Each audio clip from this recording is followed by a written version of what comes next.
हम लोग इससे पहले बहुत सारे टॉपिक पढ़े जिसमें एडजॉर्प्शन क्या है।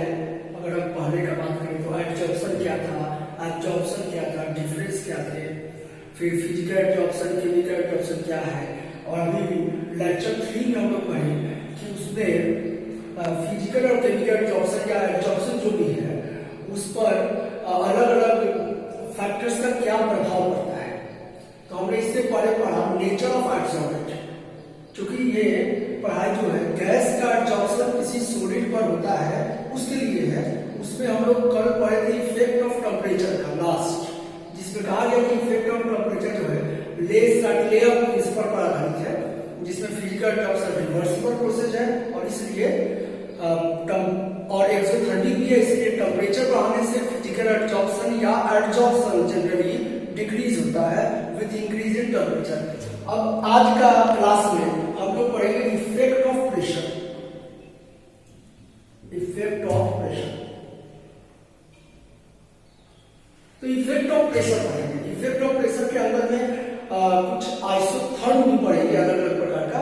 तो इफेक्ट ऑफ प्रेशर में है, और ये इफेक्ट ऑफ प्रेशर सिर्फ फिजिकल एडजॉर्प्शन पर ही लागू होता है, केमिकल एडजॉर्प्शन पर लागू नहीं होगा।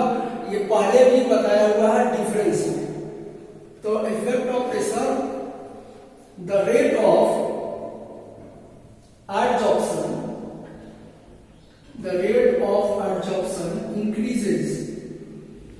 increases with increase in pressure।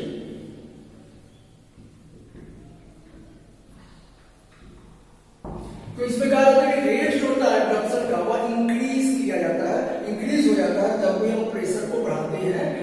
और क्योंकि गैस प्लस सॉलिड, यानी गैस सॉलिड पर एडजॉर्ब हो रहा है, गैस सॉलिड। देखिए यहां जो सेंटेंस यूज करते हैं रेट ऑफ एडजॉर्प्शन, यहां पर रेट ऑफ एडजॉर्प्शन की जगह पर हम लोग एक्सटेंट ऑफ एडजॉर्प्शन यूज करते हैं। इसलिए आगे पढ़ाई समझ में तब आएगा जब हम लोग एक टॉपिक समझेंगे एक्सटेंट ऑफ एडजॉर्प्शन। तो what is extent of adsorption? Extent of adsorption क्या है? तो एक्सटेंट ऑफ एडजॉर्प्शन एक रेशियो है। It is defined as ratio of mass of adsorbate to mass of adsorbent। तो अगर हम एडसॉर्बेंट के मास को अगर हम x मानते हैं, यहां पर x ले लेते हैं, और एडसॉर्बेंट का मास m ले लेते हैं, तो एक्सटेंट ऑफ एडजॉर्प्शन जो है एक रेशियो है x/m। तो extent of adsorption is equal to x/m। तो यहां जो शब्द रेट ऑफ एडजॉर्प्शन यूज हुआ है उसी की जगह पर समझने के लिए हम लोग ये शब्द यूज करते हैं एक्सटेंट ऑफ एडजॉर्प्शन। तो एक्सटेंट ऑफ एडजॉर्प्शन का मतलब हो गया कि एक्सटेंट ऑफ एडजॉर्प्शन का mass of adsorbent to mass of adsorbent. अब लोग प्रेशर का पढ़ाई आगे तब समझ में आएगा जब एक और टॉपिक पढ़ेंगे एडजॉर्प्शन आइसोथर्म। एडजॉर्प्शन आइसोथर्म, ये एडजॉर्प्शन आइसोथर्म है क्या? तो adsorption isotherm, iso means same और थर्म मींस टेम्परेचर। तो इसको स्टार्ट करते हैं। The extent of adsorption, the variation in extent of adsorption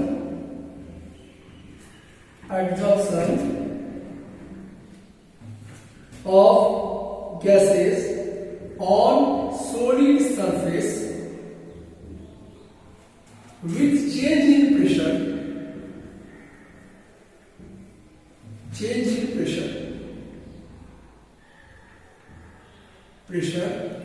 at constant temperature is known as extent of adjorption।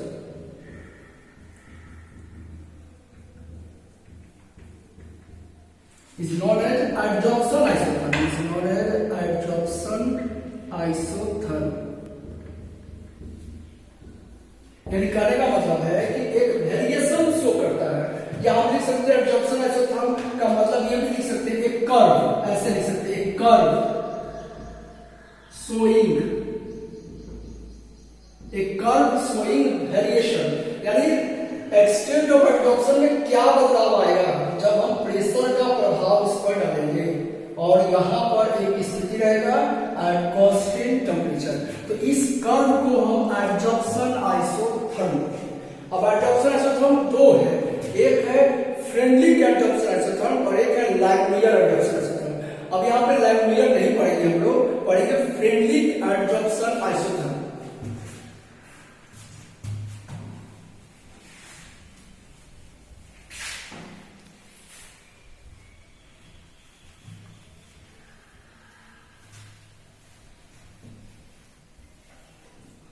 तो फ्रेंडली एब्जॉर्प्शन आइसोथर्म। अब इसका क्या definition है सकते हैं फ्रेंडली एब्जॉर्प्शन आइसोथर्म का?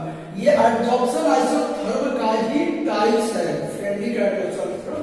जो फ्रेंडली एक साइंटिस्ट है जिसने ये एक कर्व दिया था, एक ग्राफ दिया था, जिससे हम पता लगा सकते हैं कि एक्सटेंट ऑफ एब्जॉर्प्शन में क्या वेरिएशन आता है अगर हम प्रेशर को बदलते हैं, टेम्परेचर को स्थिर रखते हैं। इसलिए अगर इसके लिए डेफिनेशन लिखा जाए तो friendly gave an empirical equation to show variations in extent of adsorption of gases on solid surface with change in pressure at constant temperature.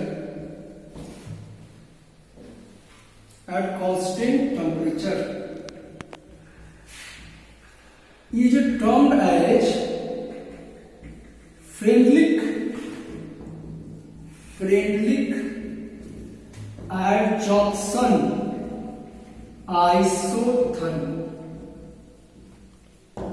तो फ्रेंडली एब्जॉर्प्शन आइसोथर्म फ्रेंडली के द्वारा एक एम्पिरिकल इक्वेशन या graph या curve दिया हुआ है जो बताता है कि वेरिएशन दिखाता है इसका एक्सटेंट ऑफ एब्जॉर्प्शन का गैसेस, एक्सटेंट ऑफ एब्जॉर्प्शन किसका? गैस का, इस पर सॉलिड सरफेस पर, मतलब गैस सॉलिड सरफेस पर एब्जॉर्ब होगा, कम होगा कि ज्यादा होगा, ये स्थिति जांचा जाएगा कि इसलिए चेंज इन प्रेशर, अगर हम प्रेशर को बदलते हैं तब, और एट कांस्टेंट टेम्परेचर को स्थिर करके। तो ये जो इक्वेशन दिया फ्रेंडली ने, इसी को आगे चल के नाम दिया गया फ्रेंडली एब्जॉर्प्शन आइसोथर्म। अब फ्रेंडली एब्जॉर्प्शन आइसोथर्म समझने के लिए हम लोग इसमें एक कर्व बनाएंगे, ग्राफ।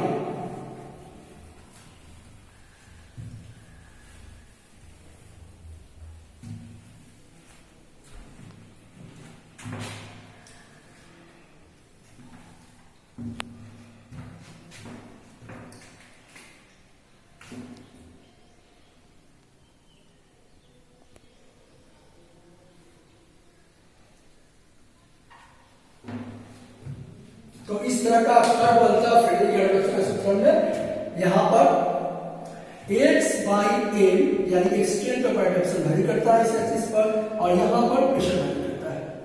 अब इस कर्व को एक्सटेंट ऑफ प्रेशर बढ़ाने से एक्सटेंट ऑफ एब्जॉर्प्शन में क्या वेरिएशन होता है ये शो करता है। तो यहां वेरिएशन जो है वह लगातार नहीं होता है। जैसे अगर हम पहले सेंटेंस में देखिए, इससे पहले लिखा है कि the rate of absorption increases with increase in pressure, लेकिन फ्रेंडली का ये कहना है कि एक्सटेंट ऑफ एब्जॉर्प्शन जो है वह लगातार प्रेशर बढ़ाने से नहीं बढ़ता है। ठीक है, वह स्टार्टिंग में बढ़ेगा, उसके बाद ये कांस्टेंट चला जाएगा। तो आगे समझते इसको, इसमें तीन स्थिति में ये डिवाइड हो सकता है। एक, इस तीन स्थिति को हम नाम देते हैं ए, बी और ये सी। ए बी सी ग्राफ का 3 एरिया होगा और तीनों एरिया में जो है यहां पर x by M is equal to के पी।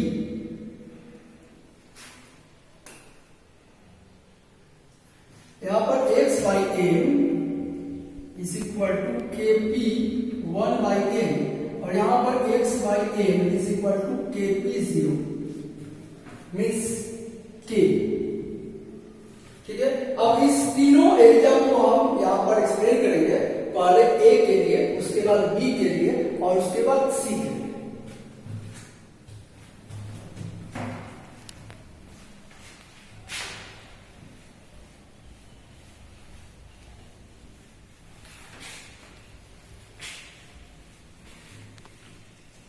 तो पहले हम लोग ए बनाते हैं। ए का अगर स्थिति चाहते हैं, यहां तक का अगर स्थिति चाहते हैं, तो ये लाइन स्ट्रेट लाइन है। तो जब भी लाइन स्ट्रेट लाइन होता है इसका मतलब ये पार्टिकुलर क्वांटिटी और ये पार्टिकुलर क्वांटिटी आपस में डायरेक्टली प्रोपोर्शनल है। तो यहां तक लाइन जो है स्ट्रेट लाइन है, इसलिए x by M is directly proportional to pressure. इसका मतलब हुआ कि अगर प्रेशर को बढ़ाते हैं तो एक्स बाई एम भी बढ़ेगा, लेकिन ये बढ़ाव कुछ देर तक होगा क्योंकि ये लाइन स्ट्रेट है, इसके बाद ये कर्व है। तो इसी पर देखते हैं, तो हम इस स्थिति को एट लोअर प्रेशर कहेंगे। एट लोअर प्रेशर एक क्यों क्या है, क्योंकि प्रेशर यहां से शुरू होता है, तो ये जो जगह है वह लोअर है और आगे बढ़ेंगे तो हायर होगा, इसीलिए ये स्थिति को कहा गया एट लोअर प्रेशर। तो at lower pressure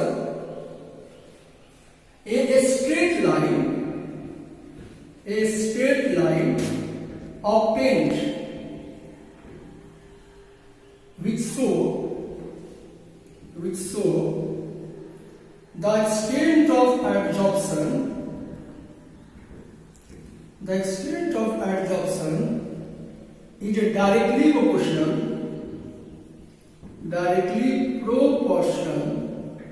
to pressure। तो अगर स्ट्रेट लाइन होगा, जैसे कि पहले भी बताया कि अगर स्ट्रेट लाइन होता है तो फिर एक्स बाई ए यानी एक्सटेंट ऑफ एडजॉर्प्शन जो है वह प्रेशर का डायरेक्टली प्रोपोर्शनल होता है। तो एक्स बाई ए जो एक्सटेंट ऑफ एडजॉर्प्शन है डायरेक्टली प्रोपोर्शनल टू प्रेशर, और इसके ऊपर हम 1 कर देते हैं। तो x by M is equal to के पी 1। अब what is k here, k is equal to proportionality constant या सिंपल भाषा में कांस्टेंट कर सकते। तो ये हमारा निकला ए के लिए, ए कर्व के लिए, यानी इसका मतलब क्या हुआ, लिखने का मतलब हुआ कि फ्रेंडली के अनुसार अगर हम प्रेशर कम रखते हैं या स्टार्टिंग में प्रेशर का कंडीशन होता है तो एक्सटेंट ऑफ एडजॉर्प्शन जो है प्रेशर के साथ बढ़ता है क्योंकि डायरेक्टली प्रोपोर्शनल है। अब हम लोग इसमें आगे आते हैं और बी के लिए पढ़ते हैं।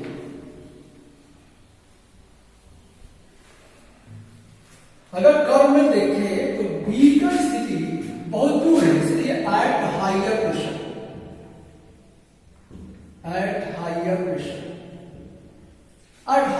की बात करते हैं। तो अगर हम हायर प्रेशर की बात करते हैं और फिर से आपको कर्व याद दिलाते हैं तो कर्व ऐसे था कि ये जो कर्व है ये स्ट्रेट लाइन, ये पैरेलल है इससे, यहां पर एक्स बाई एम था और यहां पे पी था। तो अगर ये लाइन पैरेलल चला जाए इसका मतलब ये दोनों आपस में इंडिपेंडेंट है। इंडिपेंडेंट मतलब एक दूसरे से कोई मतलब नहीं। तो at higher pressure the extent of adsorption is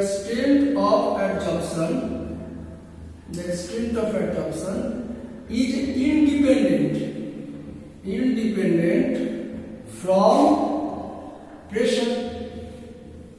ये प्रेशर से इंडिपेंडेंट है। तो अगर हम इसको शो करना चाहें तो x by m directly proportional to p zero इसलिए क्योंकि ये दोनों आपस में इंडिपेंडेंट है।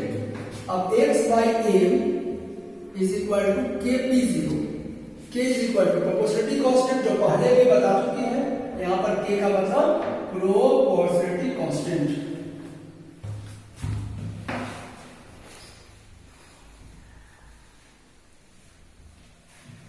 अब अगर p के पावर 0 हो जाए तो उसका वैल्यू कितना होता है 1। किसी के ऊपर अगर 0 का वैल्यू डाल दे तो उसका वैल्यू 1 हो जाता है। इसीलिए x by a is equal to k, और k क्या है? कांस्टेंट है। तो इसका अर्थ ये होगा कि अगर हम बहुत ज्यादा प्रेशर बढ़ा देंगे तो x बाई a यानी एक्सटेंट ऑफ एब्जॉर्प्शन जो है उसको प्रेशर से कोई प्रभाव नहीं पड़ेगा। ठीक है, तो अगर प्रभाव नहीं पड़ेगा, इसमें एक डिफिनेशन आता है। जैसे ये कर्व बनाए थे तो ये कर्व में यहां से अगर प्रेशर प्रभाव नहीं पड़ता है तो इसको हम PS बोलेंगे। अब ये PS क्या है?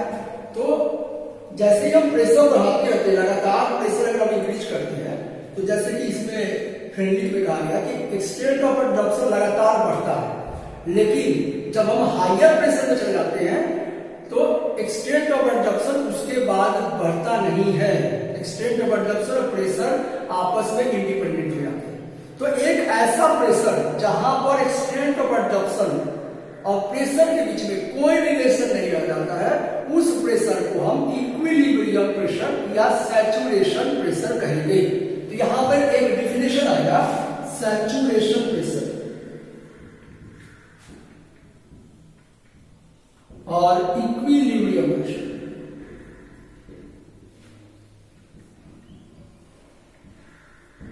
तो इसको हम लोग समझते हैं the pressure, the particular pressure, particular higher pressure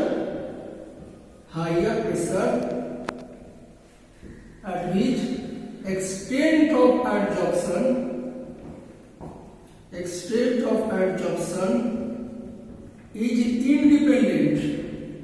independent from pressure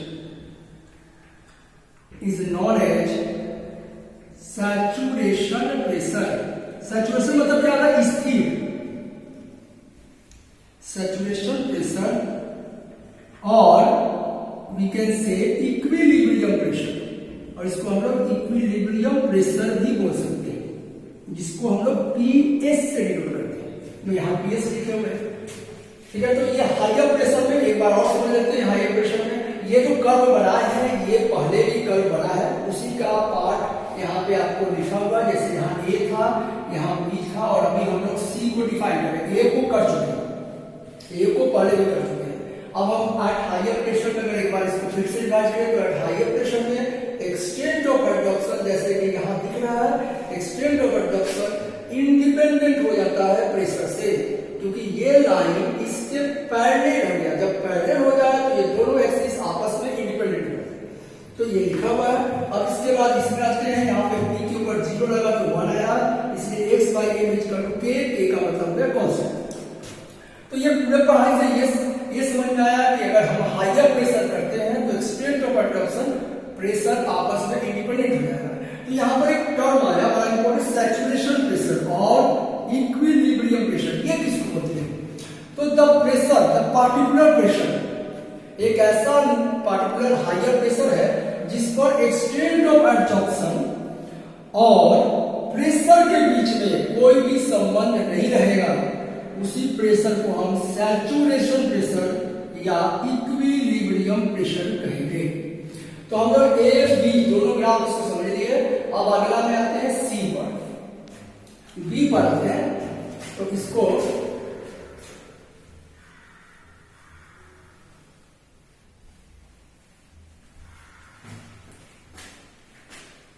तो अब हम लोग इसमें एट इंटरमीडिएट प्रेशर करते हैं। एट इंटरमीडिएट प्रेशर,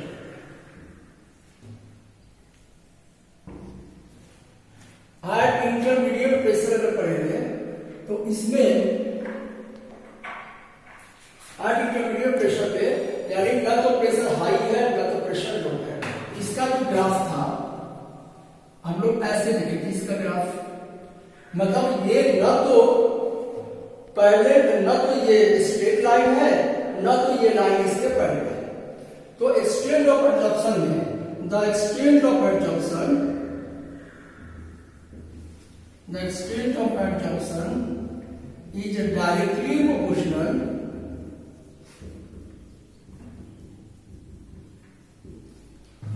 proportional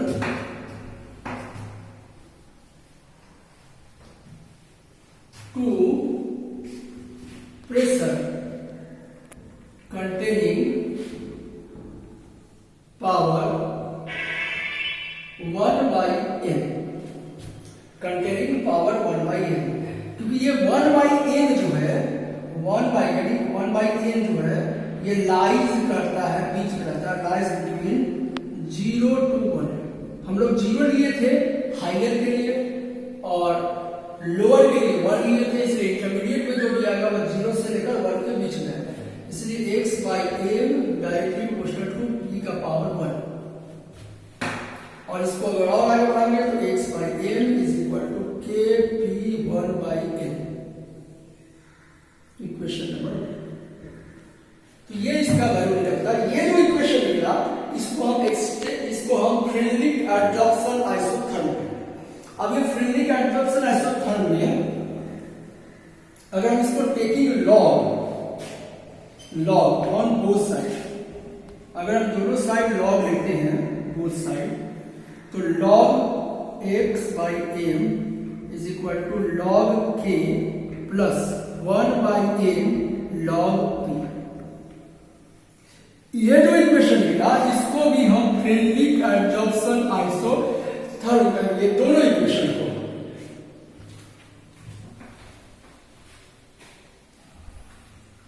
तो equation number 1 and 2 are called Frederick adsorption isotherm,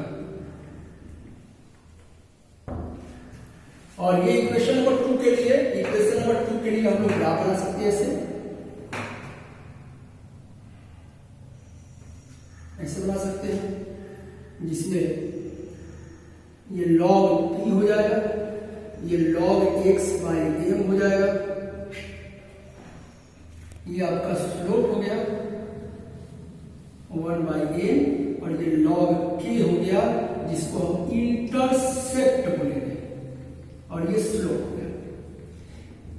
अब इतना पढ़ने के बाद अगर हम एक लाइन अगर बताना चाहे कि फ्रेडरिक एडजॉर्प्शन आइसोथर्म है क्या, तो फ्रेडरिक ने कहा था कि एक्सटेंट ऑफ एडजॉर्प्शन जो है वह स्टार्टिंग फेज में प्रेशर बढ़ाने से बढ़ता है, एकदम पूर्णतः डायरेक्टली प्रोपोर्शनल होता है, पूर्णतः बढ़ता है।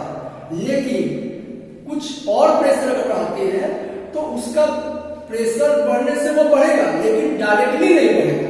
जैसे डायरेक्टली का मतलब क्या होगा कि अगर हम एक्सटेंट ऑफ एडजॉर्प्शन को अगर हम 2 गुना बढ़ाते हैं, तो अगर प्रेशर को 2 गुना बढ़ाते हैं तो एक्सटेंट ऑफ एडजॉर्प्शन भी 2 गुना बढ़ेगा। तो ये हो गया पूर्णतः डायरेक्टली। लेकिन फ्रेडरिक का जो कहने का मकसद था वह ये था कि अगर हम प्रेशर को 2 गुना बढ़ाते हैं तो एक्सटेंट ऑफ एडजॉर्प्शन बढ़ेगा, लेकिन एकदम से 2 गुना बढ़ेगा ऐसा नहीं। लेकिन ये सब नियम लोअर प्रेशर और इंटरमीडिएट प्रेशर तक ही काम करेगा, लेकिन अगर हम हाइयर प्रेशर कर देते हैं तो x by m यानी एक्सटेंट ऑफ एडजॉर्प्शन और प्रेशर में कोई संबंध नहीं रहेगा। फिर से दोबारा इसको देखते हैं, रिपीट कर रहे हैं कि अगर हम प्रेशर को इसमें जो कहा गया है फ्रेडरिक एडजॉर्प्शन, जिसे इससे पहले जो पढ़े हैं हम लोग, उसमें कहा गया कि rate of adsorption increases with increasing pressure. लेकिन यहां पे जो कहा गया है कि अगर हम प्रेशर को बढ़ाते हैं तो एक्सटेंट ऑफ एडजॉर्प्शन भी बढ़ेगा, लेकिन डायरेक्टली नहीं बढ़ेगा। जैसे यहां पर मान लो ये डायरेक्टली हो गया कि अगर हम प्रेशर को 2 गुना बढ़ाते हैं तो एक्सटेंट ऑफ एडजॉर्प्शन 2 गुना बढ़ता है। यहां पे एक फ्रेडरिक में अगर हम प्रेशर को 2 गुना बढ़ाते हैं तो एक्सटेंट ऑफ एडजॉर्प्शन टोटली 2 गुना नहीं बढ़ेगा, बढ़ेगा जरूर लेकिन डायरेक्टली नहीं बढ़ेगा।